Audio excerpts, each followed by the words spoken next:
I wonder if Margaret's going to show up. Doubtful. You said you talked to her yesterday, Sag? I prefer to Lord Keck. Did I? Did I say that? I thought you did. Maybe you just dreamt that. Oh.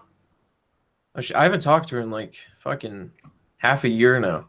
Yeah, I think that's it for me too. Actually, about half a year.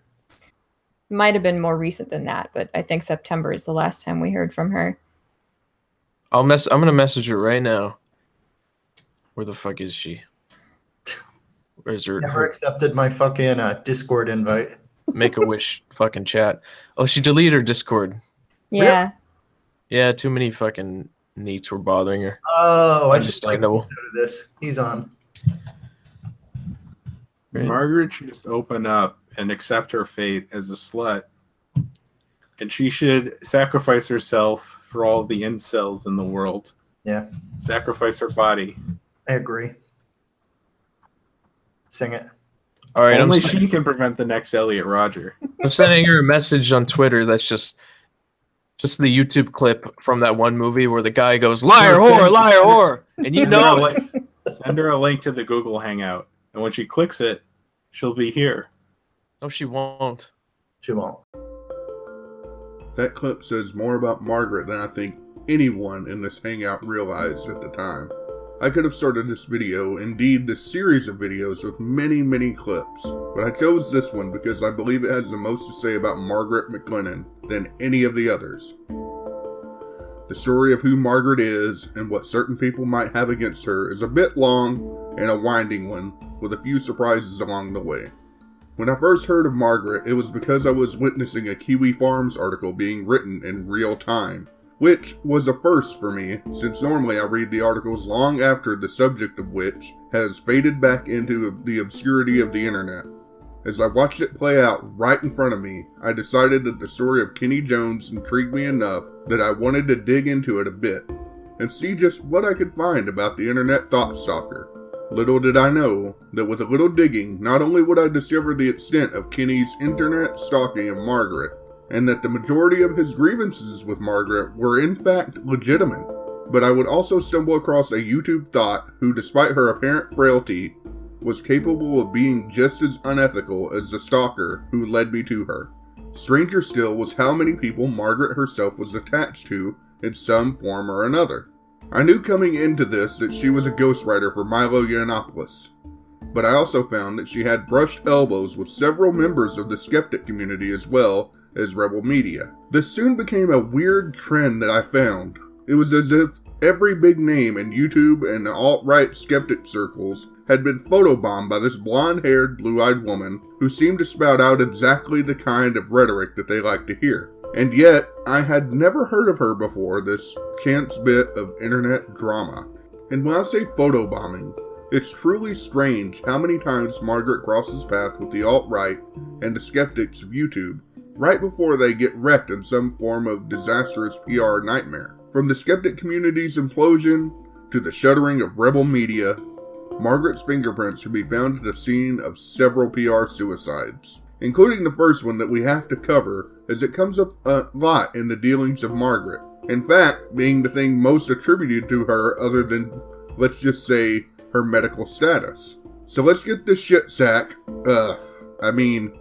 show started, shall we? Risque, suggestive, cursing, cussing, swearing, and all I could think of was shit, piss, fuck, cunt, cocksucker, motherfucker, and tits. Okay, can you swear here? Can you swear? Okay, fuck the Oscars, you know? This has to be a joke. I cannot believe this is happening. All white people are racist, all men are misogynistic, all cisgender people are transphobic. This has to be a joke. I cannot believe this is happening. Everything is sexist, everything is racist, everything is homophobic, and you have to point it all out. This has to be a joke. I cannot believe this is happening. We need to take these people on. They are often connected to big drug cartels. They are not just gangs of kids anymore. They are often the kinds of kids that are called super predators. No conscience, no empathy. This has to be a joke. I cannot believe this is happening. But I want to say one thing to the American people. I want you to listen to me. I'm going to say this again. I did not have sexual relations with that woman. Miss Lewinsky? It has to be a joke. I cannot believe this is happening. Look, I don't think that you're a single issue voter. I just think you're dumb. Okay? I think you're fucking dumb.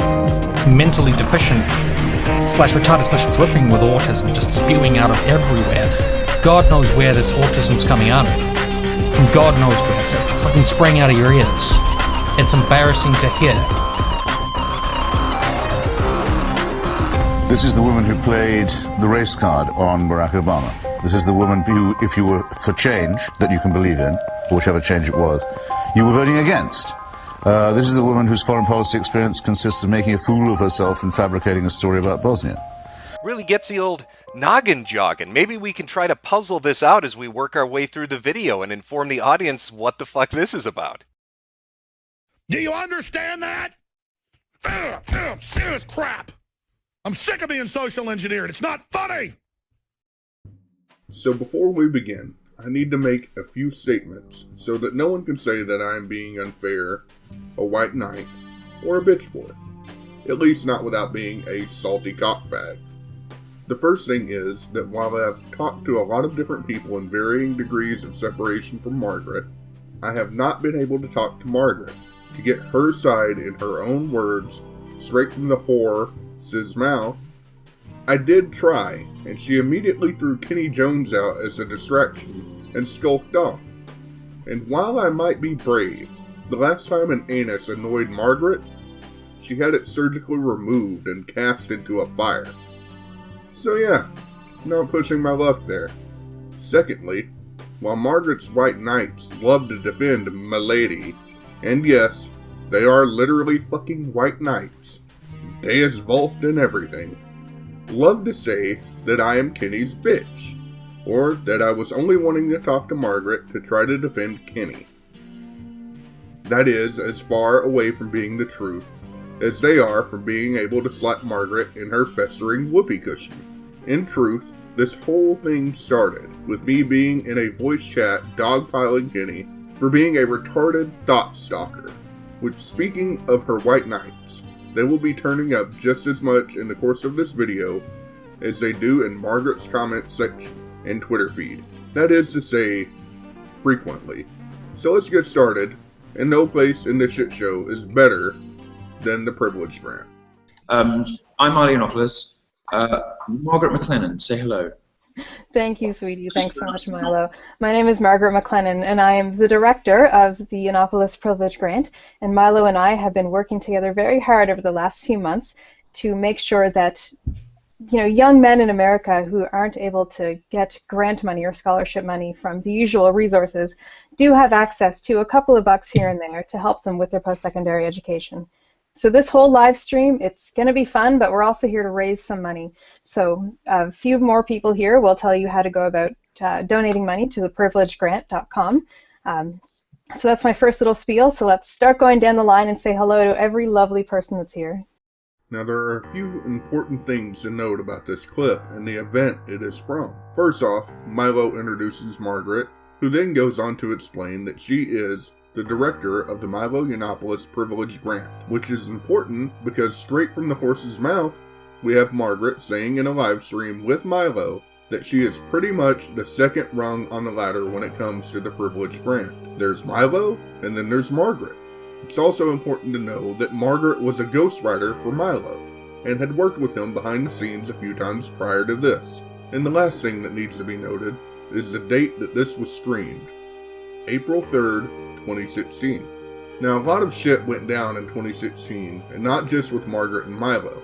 2016 was the year that YouTubers were rocked by the adpocalypse, Trump was elected president, VidCon 2016 happened, Sargon of Akkad was called a garbage human by Anita Sarkeesian, which ironically enough turned out to be true. The drunken peasants would break up right at the end of the year, but it was a huge year for Milo. Just a short time after this stream, Milo was permanently banned from Twitter because unfunny pretend comedian Leslie Jones cried about being harassed by Milo, who had done nothing more than to give her flop of a movie a bad review. And if that was not bad enough, the beginning of 2017 saw Milo peak and then immediately get knocked down Icarus style. finding himself caught amid a child sex scandal that reeked of a hatchet job. But going back to August of 2016, we get to find out what happened with the Privilege Grant. Welcome to the Milo Yiannopoulos Show. This is a special edition because it is time and it is very overdue, and I do apologize for this very sincerely. This is entirely my fault. I have been, as many listeners will know, overtaken and overwhelmed, overburdened by my own success. And one of the things, of the various bits of the Milo empire that requires some love and attention, is the Yiannopoulos Privilege Grant. Now, you might remember this from earlier in the year. We gave the story to BuzzFeed, who did a remarkably good job of writing it up, actually. It was very even-handed. The Yiannopoulos Privilege Grant is a scholarship fund for young white men, which I set up because I had identified that they were one of the groups going to university with the least specialized scholarship assistance. Now, we did pass our deadline, I'm sorry to say, for opening applications as a result of, well, I think mostly a sort of over-eagerness and just completely being overwhelmed by the volume of interest in it and the various things I had on my plate. So the good news is I have brought in, this is a good episode because you have two guests. Tom Wood, we're going to be talking to in the second half, but in the first half, I'd like to introduce the world Colin Medine, who is my not only my chief of staff, but is going to become the administrative lead on the Privilege Grant. Hello, Colin. I have to mention, I know that I'm probably going to get in all sorts of trouble for doing this. There's some amazing, because we have to admit, being a little bit lax on communicating with people about this particular thing. I know people are anxious to hear what the latest is, because it is a hugely exciting project that we are now going to be giving full vigor and vim and thrust of our attention to. But there are some amazing things going around the internet. I read one of them was apparently that I have spent $250,000 on drugs, which is why the Privilege Grant has stalled. Did you see that one? Yeah, I did. There's a pause there. This is the parental kind of, do we really have to do this? No, I only wish I could get that much up my nose.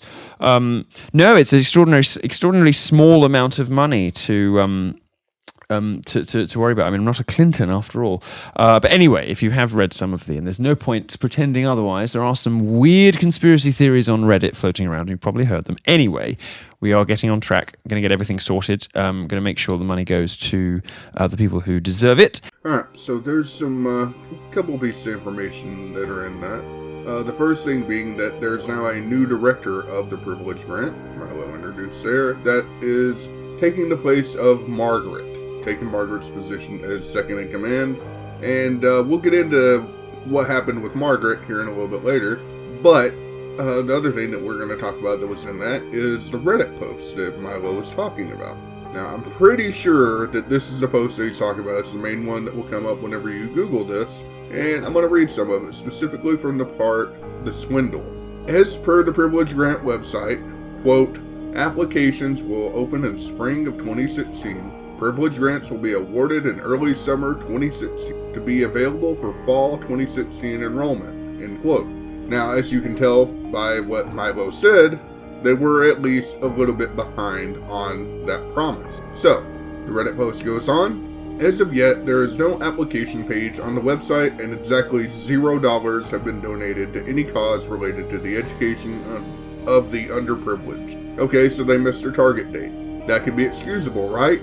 Let's dig a little deeper, the post goes. According to the former director of the now-defunct grant, donations for the grant were routed into Milo's business, Caligula Unlimited. A quick search of the UK Government and Corporation database reveals some interesting information about Caligula. Now, the main thing we need to take from that is, according to the former director of the now-defunct grant, which we know is Margaret, and that's a thing that will come up, and I'm going to show some articles here in a little bit that will corroborate with that, because you're going to find Margaret is pretty much the only source for all of the stories talking about how the Privilege Grant was a scam. She's literally the only source. This is why I said this is what she's most associated with, because she's the source for saying the Privilege Grant that Milo was doing is a scam. Alright, so the post goes on. A new cause for concern arises. Caligula has since been dissolved as a company. The company that held the donations is now defunct. So where did the money go? Again, here comes Margaret. The former director of the Privilege Grant, see link below, alludes to the fact that Milo wired the money to his personal account at Silicon Valley Bank. Caligula Limited was active until May 2016 for grant donation. Then, before having the chance to award grant money in the summer, this company was dissolved and the money seems to have dissolved with it. Note again, the grant was set up in February of 2016. In fact, the former director of the grant has a copy of his wiring instruction, implying that there was a transfer to Milo's personal banking account. Now, it says the former grant has a copy of his wiring instruction. It's still talking about Margaret. That's probably just a typo. And the post goes on. Let me reiterate the accusations of Milo's colleagues, using the plural for some reason, so that it's perfectly clear. Milo took donations for a charity designed to help underprivileged kids go to school and pocketed them. There is only one source that says that, and it is Margaret. I have to stress that. Post continues on. The participants of the live stream, as well as the former director, are demanding answers. The grant never materialized, and everyone involved has been left in the dark. Milo Yiannopoulos is a thief, a liar, and a con artist, profiting off the desire to seek a higher education. Sound familiar? And that part is we're gonna come back to that because it applies to somebody involved in this, but I don't think it's Milo that it applies the best to. So another thing that I want to point out is the addendum. And this is very important for this Reddit post as well. I'd like to make a note to absolve Margaret Maclennan of any wrongdoings in this case. She has been 100% transparent through this whole ordeal and was the key figure in actually holding Milo accountable for this. Further, it looks like she was taken for a ride by Milo along with everyone else involved. The only wrongdoing is on the part of Milo Yiannopoulos, and I want to make that perfectly clear. Now, who is this I? Well, as it turns out, it is by Reddit user Enough is Enough, which if you look at their posts, you'll find that they mostly post about professional Overwatch, which is something that Margaret streams frequently. Remember when I said that Margaret's White Knights were going to pop up very frequently? Consider this one of the bigger ones, making this Reddit post where they fling mud at Milo Yiannopoulos and parrot what Margaret has already said to accuse Milo of being a thief. So what happened to Margaret after the Privilege Grant? Well, here's a video that she uploaded to Facebook roughly a year, maybe 2 years afterwards. And after that, we'll go into just how valid her claims of foul play are. Hey guys, my name is Margaret, and I'm here today to celebrate 2 years of the Yiannopoulos Privilege Grant in financial support of young white, straight men in pursuit of their post-secondary education. As the original director for the grant, I was proud to help take the fun of trolling feminists to the next level by providing specialized bursaries to the one demographic in America that receives no special consideration or special funding to help make college more affordable. And now I'm proud to be one of the loudest voices criticizing the grant after I found what I believe to be internal mishandling. My name was removed from marketing materials, and Milo later attempted to shift blame for mismanagement of the grant onto me. My access as director was restricted to answering emails forwarded from the grant site, where I directed prospective applicants to wait, and I directed donors to wire money to a personal bank account owned by Yiannopoulos. The paperwork to sign ourselves as a charity was kicked down the road, and the grant was only addressed in public after major fundraising drives, when I spoke up to left-wing outlets in an effort to make sure the raised money would end up in the bank accounts of college students. And now it's been 2 years to the date, January 21st, 2016, that Joe Bernstein first publicized the grant on BuzzFeed. PrivilegeGrant.com is now a defunct website, and while the names of winners were announced in 2017, 1 year later than originally intended, after a 2-week window of applications, with each of the 10 announced winners set to receive $2,500 each, this is but a small slice of the alleged $250,000 raised. With no available press releases from the grant website, since its domain is expired, we instead looked to Milo's own website, dangerous.com, where there are no updates confirming that the amounts had been awarded for the fall 2017 term. Today, I'd like to call on the many people who have shown some degree of initial support for the grant to ask their own questions about what happened to the grant as well as to the money raised. Further, I'd like to open an invitation to the YouTubers who joined me on the fundraising stream I organized back in April of 2016 to revisit this issue. You guys have a bigger voice than me, and while I'm here, I'd like to apologize to you for my part in legitimizing this. Thank you so much for watching and sharing this video. Since this story shouldn't be about me, I'd like to encourage everyone who was excited for the grant to make their own videos exploring this topic. Seek out and interview the people who donated to the grant, and find out if, when, and how the recipients finally got their money. My name is Margaret from YesMargaret.com, and thank you so much for listening. So from this video, we see Margaret coming back after 2 years had passed, dredging her claims up once again, and a few things should stick out with what we know. First, she claims that Milo tried to blame her for the mismanagement. But we know from the update video that Milo put out in 2016 that he admitted he personally was at fault for the delays. Second, in the time since she made her accusations and this video, Milo had made several statements about the status of the grant, including the status of the 501c with the IRS, which was still good, as well that multiple payouts had already been made as they should have been. Margaret then goes on to give a call to action to the other bigger YouTubers on the live stream for the grant to echo her claims, since they, quote, have bigger voices than her, followed by asking the viewers of her video to hunt down people involved and ask questions. But one has to suspect that Margaret, being so high up on the ladder for this grant, she would have known where the money was going before the live stream that she organized in April, since after all, the grant was initially set up with her as director in February. Further still, she claims to be sorry for adding legitimacy, putting forth an image of her being the victim of the scam as well, whereas it seems her responsibility to donors and to herself to ensure the legitimacy of the grant before hosting a fundraiser for it. And yet, Margaret takes no responsibility for the grant's perceived shortcoming, a sentiment that is parroted by her army of white knights, including the author of the Reddit post. And remember when I said that this is one of the things Margaret was most known for? Well, it should come as no surprise considering that every story done on the Privilege Grant, being a scam, has her name attributed to it, sometimes multiple times. Every news article from The Guardian to Breitbart News, Milo's employer at the time, attributes all the claims of foul play to Margaret. The Mic even wrote 2 articles with attributions to Margaret, one with a special note of Margaret's attributions tacked on to the bottom. So the narrative was spun. Margaret was now a whistleblower, shielded from any criticism or accusations of being in any way associated with the supposed failings of the grant that she helped organize and promote.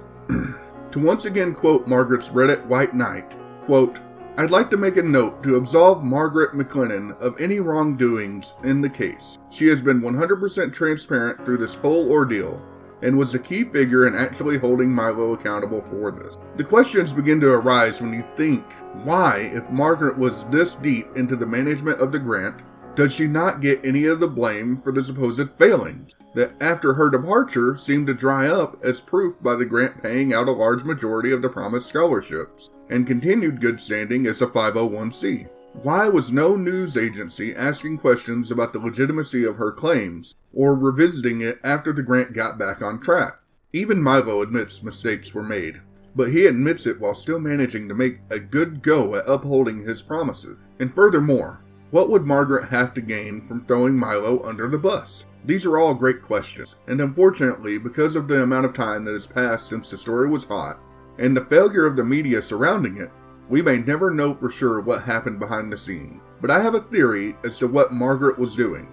What if Margaret saw an opportunity in joining with Milo's detractors? As a professional and self-proclaimed provocateur, he had many. What if Margaret was trying to further her own career by burning Milo's? You see, part of the reason that Margaret is still mostly known for this event is because her name's search results glow the hottest during this moment of time. This is because of all of those attributions. Her name was used as the sole source in many articles about Milo, whose profile was much larger than Margaret's then and now, which would attach her name to his reputation, ergo boosting her signal. So if we assume that was her motivation, then who was she trying to impress with this newfound clout? That's a question better left for part 2, where we will look at Margaret's attempt to get into the alternative media. I hope you've enjoyed this first part of a several-part video series I'm doing on Margaret. I would like to point out at this point that while I can't definitively prove some of the things that I claim, I hope that rather than proving each specific instance, I am instead able to prove a pattern of behavior that Margaret follows. In the next part of this series, I will be discussing Margaret's attempt to get into the alternative media and how she may have used her ability to shield herself from criticism as a weapon against those who competed directly with her. This is Genius Anus, and I will see you for part 2.